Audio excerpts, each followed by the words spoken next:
Welcome back. Now, up until now, we saw the break keyword that we can use to break out of a loop. And you see here that we're able to loop with a for loop, but with a while loop, as soon as we break, we're done.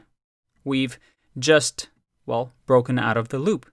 But could we do that in a for loop? Let's find out. Yep, break keyword works in a for loop as well. But there's actually two other things that we can use besides break. One is called continue. And you can see here, again, blue highlighting. If I do continue here and I click run, there you go. We get our looping again.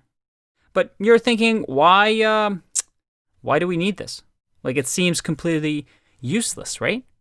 Well, a break, when we use the break statement, it breaks out of the current and closing loop.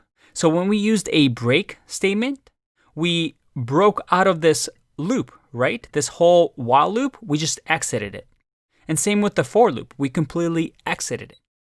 However, with a continue, what we're saying is, hey, whatever happens when you hit this line, continue on to the top of the enclosing loop. So the current enclosing loop, what is it? It's this for loop. So it's going to go back to the for loop. So that if I do something like print here, so that we get it printed twice, or you know what? Let's just move print down here, like that. And then same here, we're going to just print at the bottom after continue. If I click run, nothing gets printed because as soon as it sees continue, it's going to say, okay, I'm going to go back to the loop. And it's going to keep going until, well, the loop ends so that we never actually hit line 10 and line 4. So that becomes really useful in conditional logic as well. Finally, the third one is called pass. And pass is, well, not very useful. It essentially does nothing.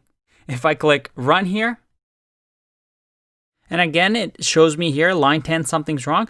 Well, we have to move print up to the top so that, well, we don't get my list of index of 3, which doesn't exist. So again, going back here, if I click run, pass doesn't do absolutely anything. It just essentially passes to the next line. So why is that ever useful? It's very rare that you'll see pass in your code, but pass is a good way to have, let's say, a placeholder while you're coding. For example, you want to loop through the for loop, but we don't know what we want to do yet in the code. Let's say that here we're still thinking about it.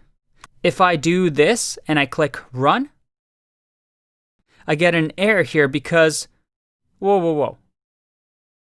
Expected an indented block, because now the for loop or the Python interpreter is looking for the next, like, what am I supposed to do with the loop? I'm trying to loop and there's no code for me.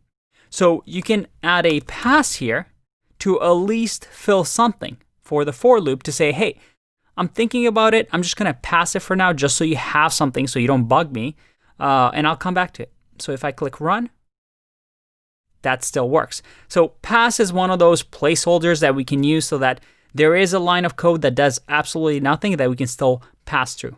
Again, a very rare thing to see in production code, but while you're developing, some developers like using pass.